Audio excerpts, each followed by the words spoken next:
Hello my fellow gamers and welcome once again to Philosophy videos. Today I'm going to continue my let's play of unique designs. In the previous two episodes I showed you the unique highway design for the city that I have named ColdSnap and also the unique road design. Now I'm going to show you everything that I have done between episodes 2 and the start of this episode 3. Here's ColdSnap at the beginning of this episode number 3. Now like I said in the previous episode of this let's play, I'm changing up a lot of things in between two episodes of the Let's Plays because I don't wish to waste your time on unimportant things or things that I can just show you when finished.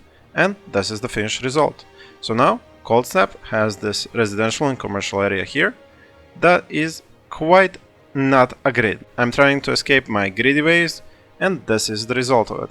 Now over here there is something new that I showed you the design in the previous episode, but here I have expanded on it. You can see that these streets are one-way streets and that the traffic is flowing, and I should probably speed it up so you can see it even more clearly, in a pattern going from here and then ending up all the way inside here.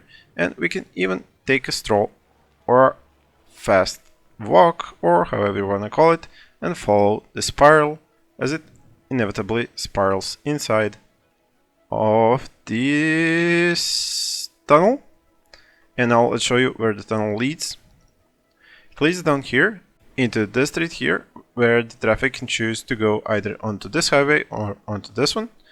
This one actually transits back to the inner highway if they want to come back for some reason, or they can take this intersection here and get out in the middle of the city if they need to deliver something or if these are Sims coming back from work. But how do these Sims even go to work? Well, they can use this handy pedestrian walkway which has these off-ramps that go into each one of these sections, these inner rings, and then they can go to work on foot, and you can see some of them taking that path. Over here we have another path which allows them to go into these buildings here, which are the generic industry, and that industry is going to be here on the outer ring till about here. As for the inner ring, here we have the farming industry, and the trick with the farming industry is that these buildings are zoned only on one side. The point here is that these streets, being one-way streets and have two lanes, one lane is always going to be able to take traffic, while the other lane is going to have traffic stopping for these buildings to either get something or send something out. This means that there are no stoppages for traffic in these concentric rings, which end up in this tunnel, and the tunnel leads the traffic away. And if we look over here in the traffic display, you can see that there is practically no traffic at all inside the city. Where there is a lot of traffic though is here, because this map has two highways, one here and the other one here. These two create a lot of traffic just in between each other. You can see a lot of traffic coming in from here, and this path is actually from the entrance for this highway, and you can see a lot of traffic getting out through here, and then it goes all the way here and exit the city. So this is traffic that would just be here piling inside the city for no reason whatsoever, only to escape the city once more. And this way these two handy tunnels just make the traffic go away and not enter my city. That is why the city has such a nice flow of 89%, but we are going to do something about that and make it more complicated. Here I'm going to do another interesting way of zoning, and I just need to figure out which street I was going to take. So this is the beginning of it, and then I have these streets on the side of it, and I think I'm going to expand them a little bit more.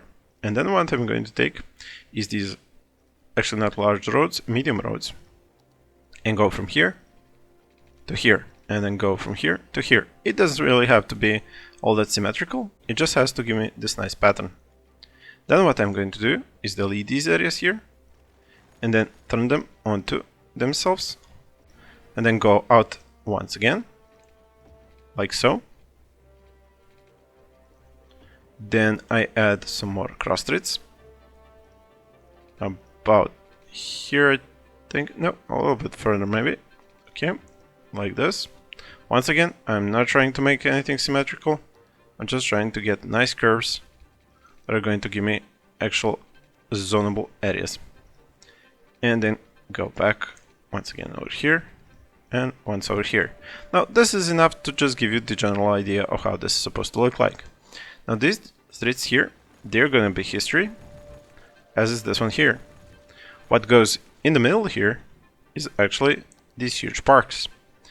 And I will show you why I've picked these in a moment. So one here, another one here, and another one in here.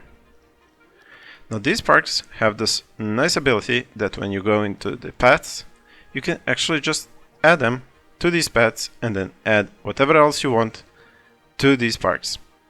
So now if I take these paths, I can connect them right here and also over here.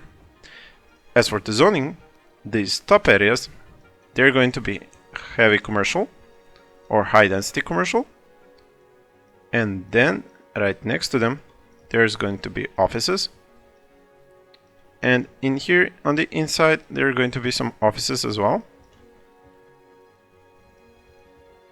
But then after that it's high density residential.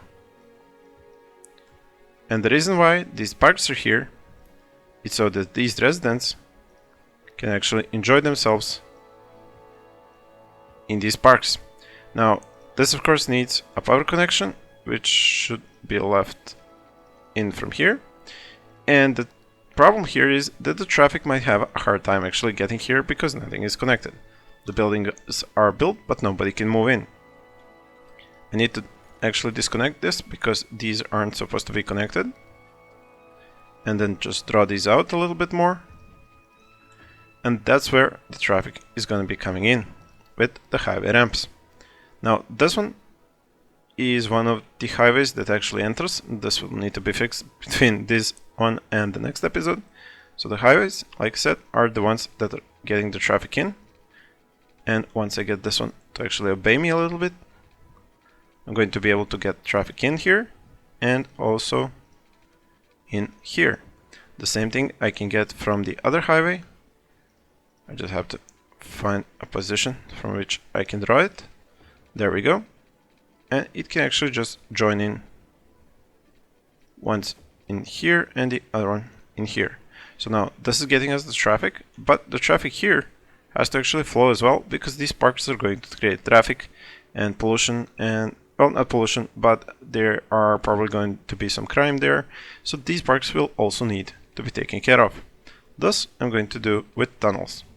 That would probably be over here because this is where I placed my second incinerator, and that would be a nice connection there. Now, I am aware that this was actually a highway ramp, and I don't actually need a highway ramp. I need more traffic to be able to flow here. I'm going to switch this into two-way, two-lane roads. There we go. So that will allow this area to be taken care of by police, fire, or any other civil services that it needs. And on the other end, it will need to follow the exact same thing. Yeah, these connections won't be very beautiful, but in the next episode I'll make them more beautiful. Okay, there we go. And now the population will need a way out because I haven't built this up completely. I will need to finish it so that I can actually make an exit as well as an entrance. And then that will be the next one. But currently I'm just going to do these two.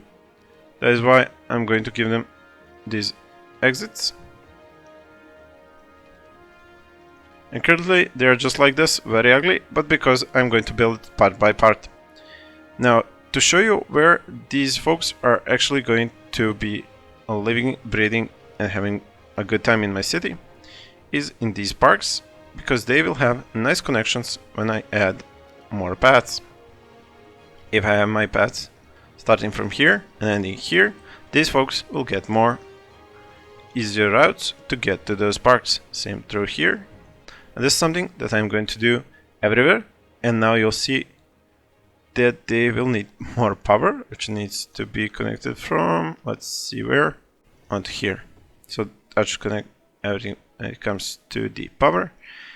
The services, you can see that they are already covered by garbage services from this incinerator, and then I'll just need to add more services like medical and police. Now this can be done by placing these services right here on these roads on places where I can't really get a good zone for a 4x4 or 3x4 building, and that is where I can get these. Now the problem with this kind of a road design is that they might not have any places to actually turn their cars about.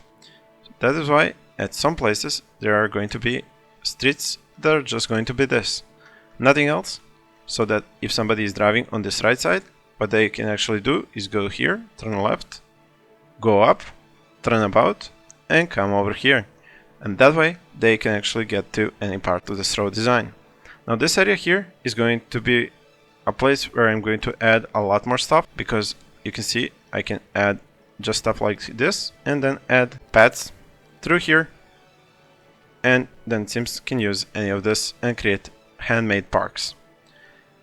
Alright, well, now that I've shown you how the industry is going to work, you have seen this part actually before and how this new part with the high density is going to look like.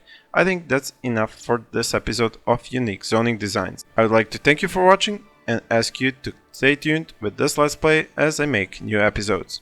Thank you for watching and stay tuned for more videos.